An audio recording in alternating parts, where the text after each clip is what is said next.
9-3. We'll jump back into 9-5 as soon as we finish grading. Let me double check that I have 9-3 open and ready for questions. Go team, I do. So number 8, was it? Yep. Why was it? Because if you divided any second or any latter divided by the prior, they should have, and they did, all reduce to negative 2/3. It wasn't easy to see. Subtracting definitely didn't work. Dividing did.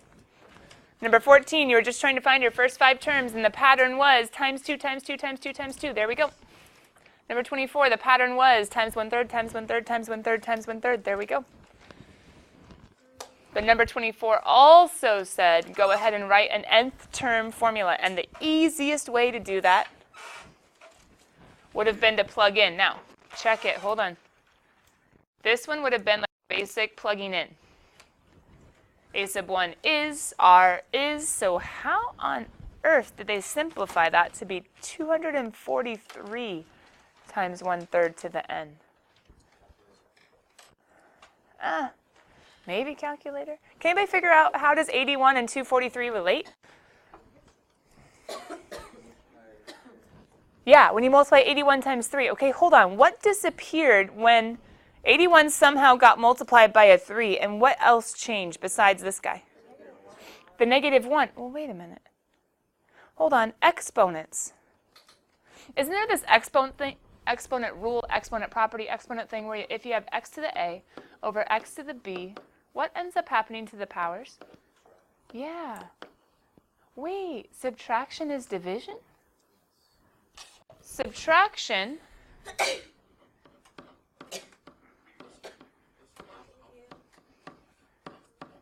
is division? Subtraction is division? Do you guys see how n minus 1 can be rewritten? And then what happens when you divide by a fraction? You multiply by its 81 times 3 is 243. You see it? Anyway, so the finally simplified answer would have been, hopefully it doesn't move. It doesn't move. Because I would just have 81 to the 1/3 times 1/3 to the n times 3 over 1. And I can't bring that in because this has the nth power, but I can do 81 times 3 to be 243. Anyway, some of that simplifying might have happened in the odds, and so I thought I might just show it to you real quick, that when you have a subtracted power, you can actually split those up with division and then maybe simplify some of the numbers. There we go. Okay, shoop, shoop. Number 40, you were trying to find the 7th term.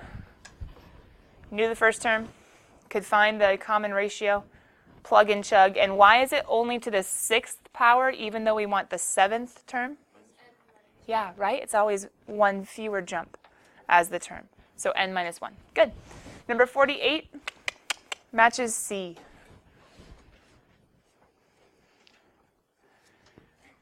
And if you guys were a little confused on this one, that negative number would make the points.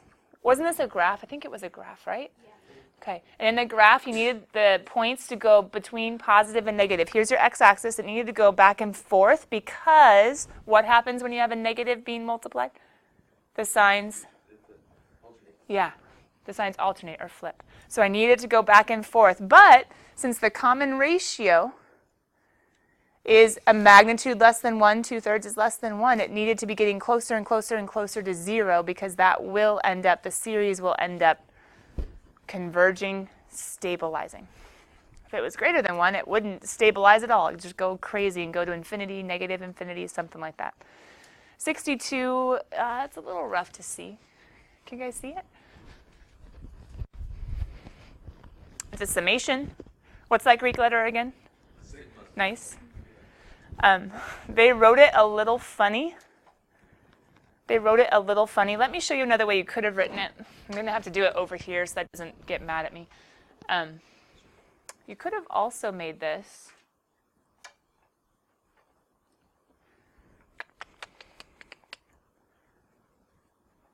Let's see, what would have been a good way to do this? There's a typo on this too. Do you guys see the typo?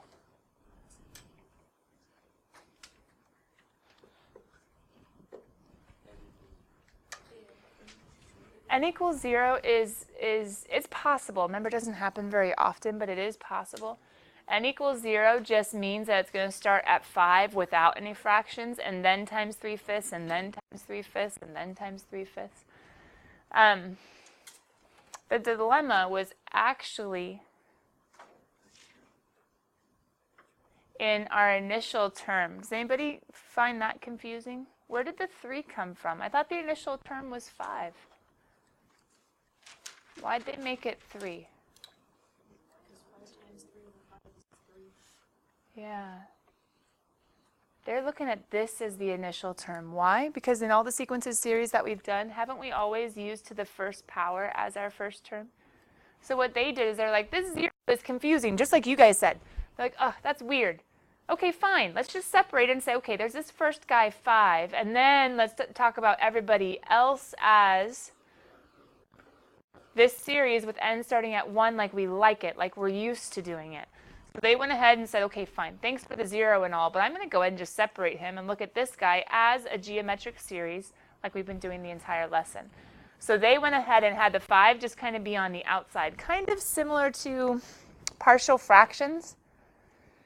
You guys remember partial fractions at all?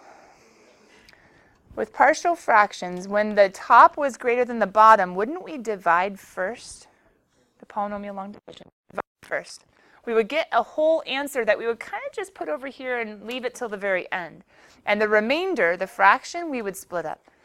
With partial fractions, we would do that division, then we'd take a part of the answer and say, hey, that's a part of the answer already. Let's deal with this partial fraction and split him up instead. It's kind of what's going on here. They're like, let's split this up. 5 will be a part of the answer the whole time. And we're just going to deal with this guy as our geometric series. So 3 was the initial term. 3/5 was our common ratio. They were able to plug in to the 40th because they made it 1 to 40. And then solve. They ended up with 12.5. 78, I think, was a lot easier as far as not having to split things up. But why was 78 tricky? What was your top bound? Infinity. Yeah. It just said keep going. So that meant the entire sum. And question, why were we able to jump ahead to this formula?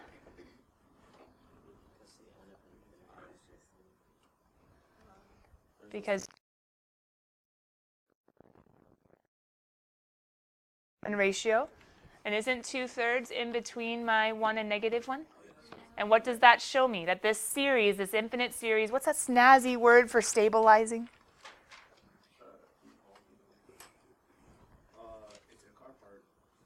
Nope, that's the sign, alternator. That's the sign going back and forth. I heard it. It's a convergent, or the series converges. It's a converging series, that's why I put converging. Anyway, you can make this word into an adjective, into a noun.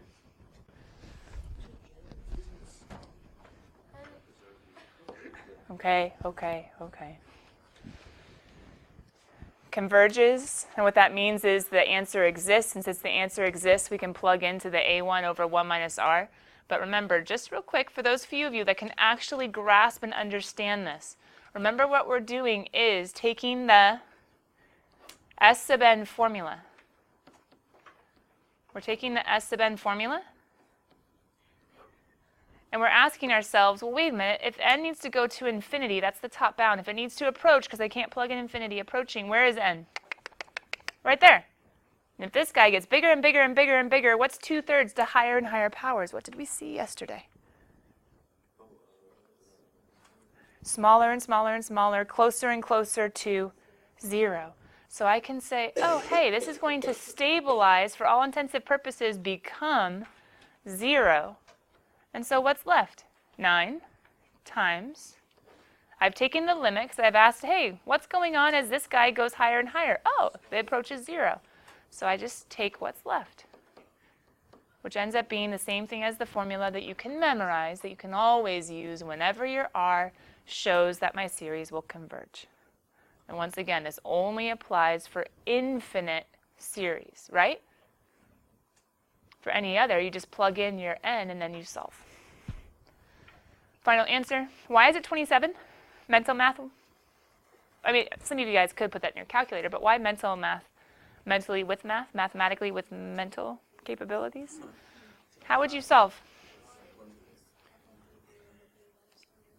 Good. 1 minus 2/3, 3 over 3, which would be 1/3. And if I divide by 1, as multiplying by 27. Okay. Do we have any more even, school kids? Whoop. All right, questions on evens or odds? I'm ready. I see a few. Let me go ahead and first of all ask, are there any questions on evens? On evens, AJ? On evens. Okay, cool. Let me go ahead and close this down. Now on odds, AJ, what was your question, kiddo? 81. I'm going there. Abby, what was your question? 45.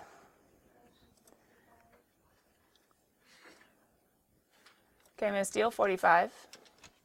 Let me go back to the end of section 9.3.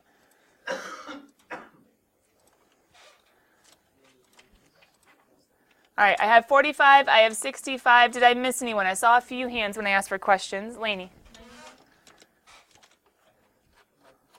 45, 65, 81, 91. Give me 1 second. Let me get 65. I can only hold so much in at a time.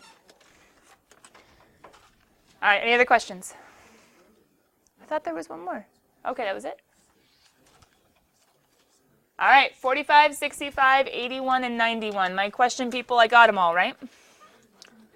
45, 65, 81, and 91. So 81.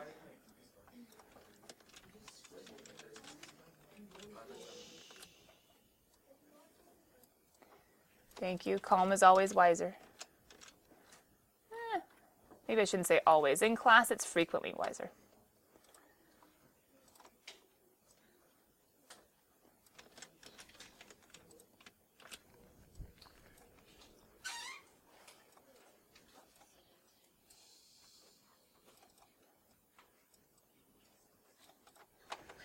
All right. Oh, 70. I didn't hear that one. I heard 45, 65, 81, and 91. Oh, I didn't hear you add that. I apologize. Somehow I missed it. 70 what, Chris?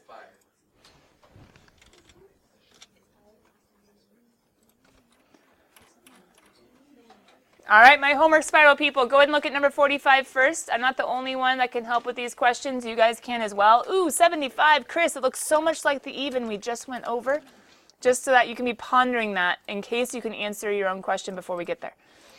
But number 45, let's check it out. I just thought since we just looked at that even, you might want to compare the two. Number 45, they're asking for what term? The sixth term. Well, if we can figure out what the jump was to get from 4 to 5 and 5 to 6 and 6 to 7, we'll have it, right? Okay, so they tell us in the directions, I do believe that this is a geometric series. And if it's a geometric series, doesn't that mean there should be an R equals? Okay, so then I'm going to have, in order to get to 2/3, in order to get to 2/3, don't I need to do negative 18 times how many R's? Times 1 R will get me to the 5th. Good. Now, hold on. Times 3 R's, careful. Times R how many times? 3 times, right? So wouldn't that be negative 18 times R to the power of? Cool. Solve. R ends up equaling, if you divide by 18, that would be 1 over 27 cubed rooted. I think it's negative 1/3. Anybody get that? So if R is negative 1/3, now I know that part. Well, hold on. I just need to take jumps of negative 1/3. So to get to the 5th term times negative 1/3, wouldn't that have been 6? Times negative 1/3 or divided by negative 3, that'd be 6. And then 6 to get to the 6th term, 6 divided by negative 3 would be negative 2. Just find your jump and then jumpity jump to where you need to go. If we were going backwards, we would have multiplied by negative 3. But since we're going forwards, we're multiplying by negative 1/3. Okay, number 65. What did you guys pick out of that? It is geometric. What did you guys find as your first term? Not your first term.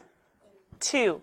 If you plug in 0, anything to the 0 is 1, and 1 times 2 is 2. What did you guys pick out as your common ratio? You could have written this out with all of its terms. Could have just looked at the formula. Yeah, the R is negative 1/4. And kiddos, my n is 40, yeah? Now here's a quick dilemma of this one, though. It's really similar to what we just did. And what we just did in the even problem was realize since n starts at 0, it's a little bit harder. So there's two ways of thinking about it. We could do what we did in the even, and we could say, you know what, this n equals 0 messes everything up. So I'm going to go ahead and do this little plug in 0, I get 2. 2 plus, and I'm going to do s sub 40. You could do that. You could separate the n equals 0. That way, the a sub 1, technically a sub 0 is 2. A sub 1, we could go ahead and start by plugging in 1, which would give us negative 1/2. We could do that, where we say n equals 0 is messing us up. Let's just find who he is, 2 plus, and then let's just pretend it starts at 1. Okay, cool. So that's the 0, and then this will be the 1 and the 2 and the 3 and all the way to the 40. The other way of doing it, in case you like it better, which might be a little bit easier, is to really find the first term. And the first term is plug in 0. It is 2, you're right. But here's the struggle. That's not a sub 1, even though it is the first term. It's actually a sub 0, the first term. And then say, okay, if we need to find the sum of the first 40, wait, there's not 40 in between 0 and 40. How many are there? Not 39, 41. There are 41 terms, because you have the first through the 40th, that's 40. Not jumps, how many terms? You have the first through the 40th, you have 40, but you also have the 0th. You have 41 terms. So you could just say, oh, since it starts at 0, there's one more term. All right. And if there's one more term, we'll just go ahead and use that and say 2 times 1 minus. In some ways, that's a little bit easier of a jump for most people than the whole, like, hey, let's take the 0th term and separate. That's kind of hard. If you just realize now that you're starting at 0 instead of 1, you have one extra term, then you'll be fine. And you can solve. Number 75, plug into calculator. Chris, did you come to any new realizations? I mean, I'm getting like how like the beginning step. I just didn't know That's how okay. to do it last night, but when you went over it, like I'm starting to understand like the first few steps. Okay. And then, like when you just said that, like, well, for this one, for example, 2 would be like the quote unquote first term. Good. I would just call it like a sub 0, but yeah. But it's a sub 0. So then, would you have like would you put 2 times negative 2 over 3 as the first term? Because if you plug the first term would be 2 times negative 2 over 3, right? You could separate like that, and that wouldn't be wrong. So you could either do this, where you start here, or you could do 2 plus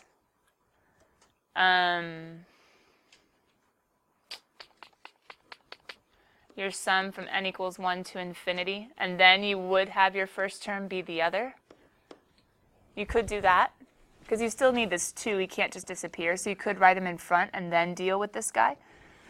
And if you're now dealing with this guy, your first term, you're right, would be plug in 1, negative 4/3. But maybe we could try using this idea of just starting where it naturally starts. So if we start where it naturally starts, the nice thing on this one, we don't have to worry about adding 1 because we're going to infinity anyway. So it's not like we actually have to establish the n. This one was kind of weird because we couldn't use 40. We had to use 41 because of the 0. But this one over here, we have to ask ourselves the question before we go through all the work, or you could just go through all the work. Say, okay, I want a sum. And a sum, I always use the formula of the first term times 1 minus r to the, how's this formula go, guys? Anybody have it memorized yet? To the n, good, all over. Good. Here's the question. Will this equal an answer, or will it diverge? Will it converge to an answer, or will it diverge? Where do you look? Yeah, right here. So ask yourself, is this going to converge, stabilize to an answer, or is it going to diverge?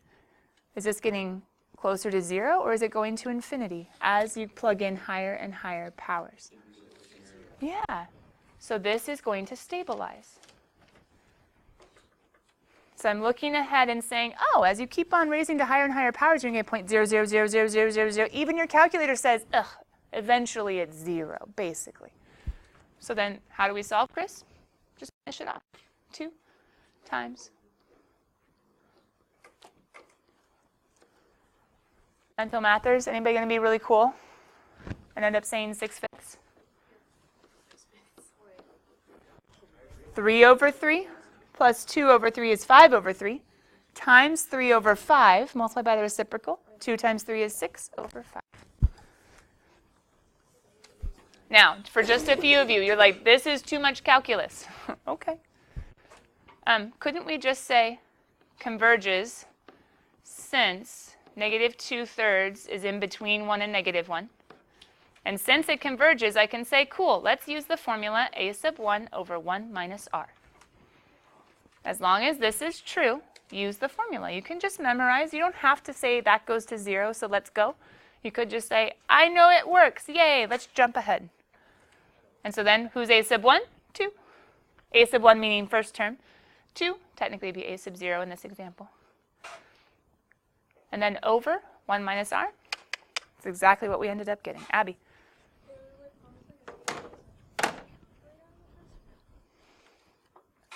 On that one? Nah, that would be a mental math one. Because you guys can do 1 plus 2/3 multiplied by the reciprocal. Number 81. This is the example that we didn't get to do yesterday. It was a homework help. I think there was one of these in your book, though. I don't think that was... Did anybody find an example similar to this in this section? Ooh, did anybody look? There might not have been. Why am I going to take a second to come over and possibly give a life lesson? Why am I going to go look in section 9.3, the examples in the section? Maybe context. To not give up right away and actually go see if there's something in the examples that might help.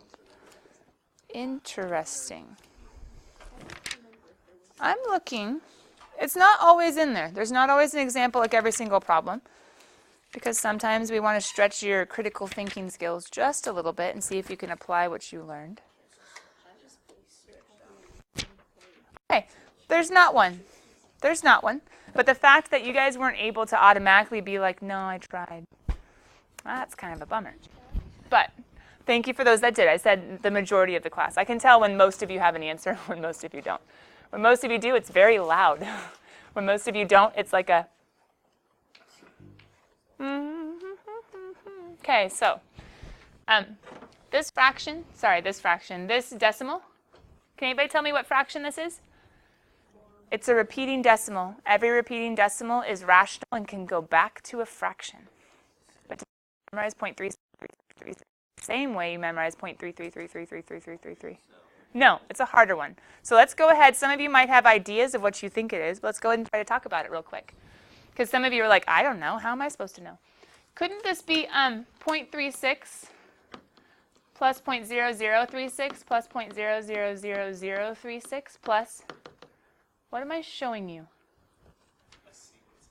Yeah, this repeating decimal can be written in terms of its parts. 36, another 36, another 36, 36 hundredths, 36 tens, hundreds, thousands. Yeah, 10 thousands, 36 1 millionths. I could write that as a fraction, and it'd be 36 over 100 plus 36 over 10,000 plus 36 over, add 2 zeros every time. So 1, 2, 3, 4, 5, 6. Is this a geometric series? What's its common ratio?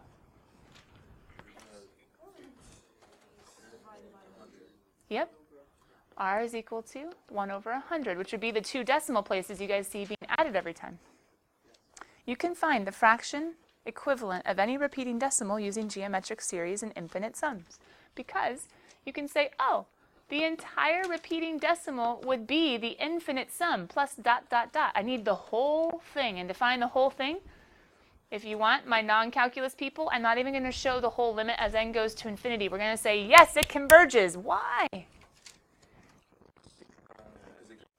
He fits in between, right? He's a little baby one. So since he fits in between, I know that this is going to be a converging series, plus I know that this is like a numeric equivalent. 1.33333 is 1/3. There's a number that encapsulates it. Same thing here. My formula says a sub 1 over 1 minus r.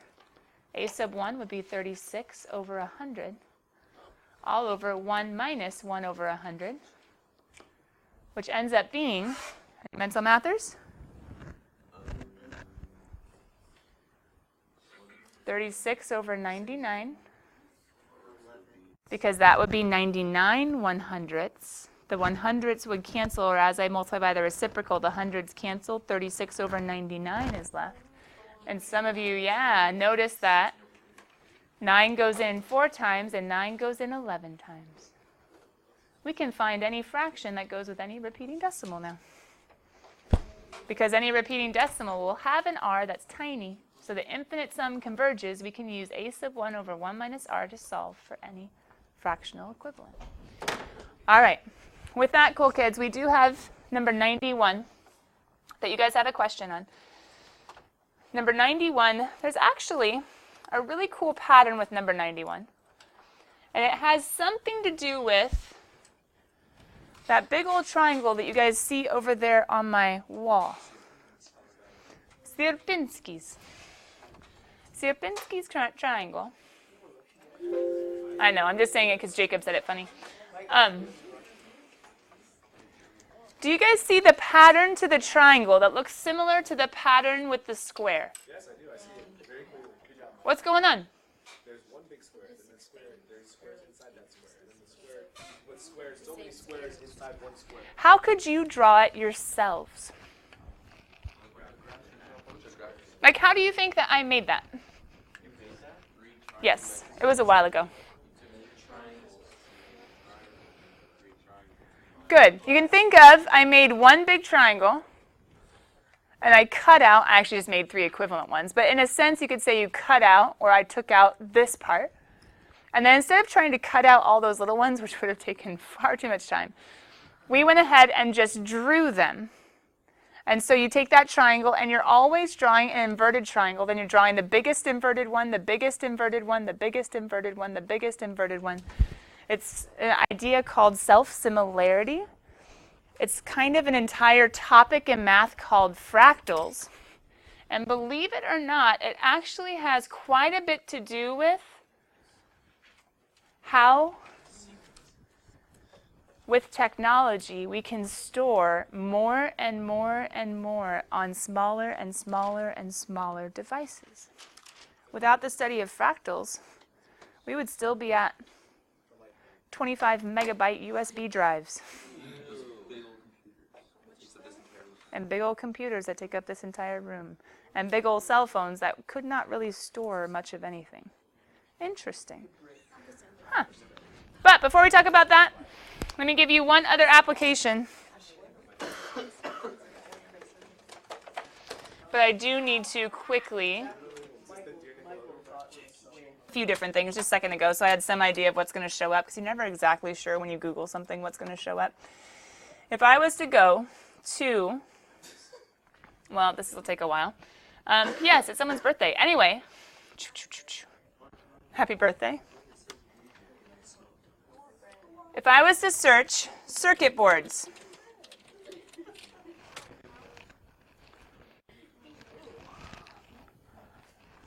interesting. You guys see some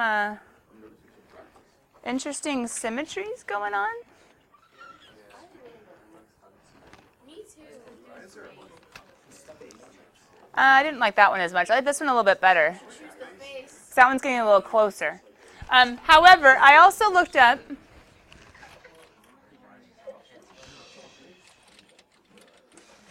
microchip. Is that a thing? Yes. Does it make a big difference? Yes. Yes. If it was never discovered, would it make a really big difference? Ignore Avira. It pops up from time to time. I know, it won't let me. Okay. I want you guys to look at something over here. You ready? Ooh. What's this?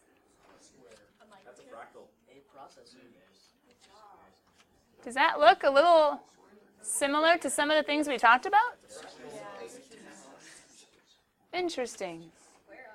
And if we were to keep on looking, keep on looking, keep on looking. Anyway, it starts to get really interesting. CPU processors, et cetera, et cetera. Interesting. So, even though she was having fun with an infinite caravan of camels and a really cool doodle game, to be honest, it actually is quite fun. You should try it sometime, just not right this second. Coming back. Do you remember she makes a living doing this? And she's invited to Harvard to come talk. Yeah. So stop judging. Coming back, 91. 91. She's called a recreational mathematician. She does other things as well. She's also a musician. But coming back, with this question, we're not going to be able to necessarily go into all of what this question is talking about. And it's literally just having you play around with areas. We are going to come back to this tomorrow because I do want to at least get a little bit into the binomial theorem today. But remind me, let's come back and talk about how to find the areas because every fractal does have patterns. And actually, this is a very simplistic geometric type of fractals. There are very different ones as well. Just these show self-similarity is a snazzy way of saying it. So let's get back to number 91 tomorrow. My person that had that question, go ahead and remind me tomorrow. It's a very interesting introduction to a very practical application. And these ideas of fractals, was it Mandelbrot? Benoit Mandelbrot? Basically, the idea of fractals, someone looked in a really old book. They were just kind of reading through something or others. There's a whole like Nova documentary on it, which is super interesting. It's old and it's out of date, but it's very practical to a lot of advances in technology. But basically, a guy was looking at an old math book, an old textbook, and was like, huh, wait a minute, I think this could be used too. And that was back in the 70s, fairly recent. And his study and his expansion of the idea of fractals and his text was seen by basically illustrators, animators, computer graphic people. It's been used in different biological devices having to do with trying to pattern blood flow and different things with the brain and with the heart as well. And as you guys can tell in technology with circuit boards, like it made a lot of things possible that wouldn't have been without it. It all came back to some old math book. Interesting. Anyway, section 9.5, binomial theorem. How would we multiply, just real quick to get an idea of what this section is going to hold, how would we multiply or simplify a plus b to the 1? It'd just be a plus b. That's super easy. A plus b squared, don't kill a puppy. What would we do? We would FOIL it, a plus b times a plus b. Can you guys at least somewhat track that that would end up being a squared plus 2ab plus b squared? Yeah? Okay. Super random. What would happen if I did a plus b to the 0? Oh, okay. If I was to do a plus b cubed, I would need, yeah, you should probably fill these in. We would need to take our a plus b squared and multiply it by another a plus b. Ah, how gross would that be? We would need to go ahead and distribute. That'd be an a cubed, and then distribute. That'd be a 2a squared b, but there'd be another a squared b, so that'd be 3a squared b. Then we would have an ab squared, but we'd have another 2ab squared, so 3a, wait. So it would end up being a cubed plus 3a squared b plus 3ab squared plus there's going to be a b cubed. I think there's a pattern here. And let's see if you guys can pick up on the pattern if you haven't seen it before. Because here's going to be the next term.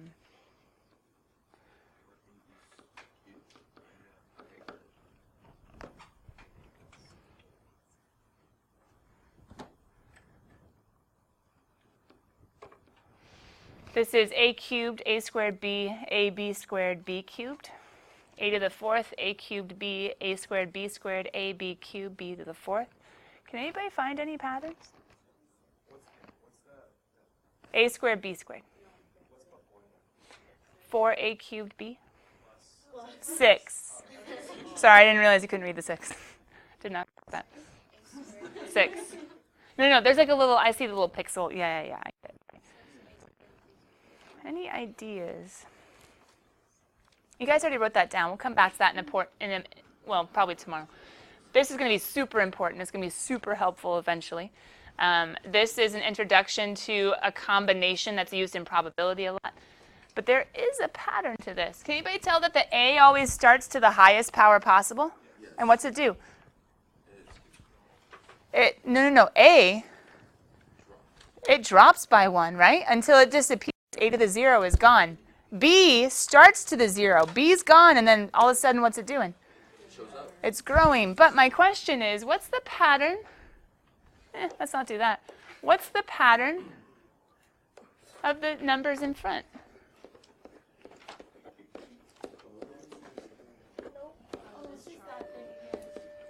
Another triangle that has patterns and has to do with Sierpinski's? Bye, cool kids. I'll see you tomorrow. We just made a full circle of a triangle. Bye, guys. Go look up fractals. They're super cool.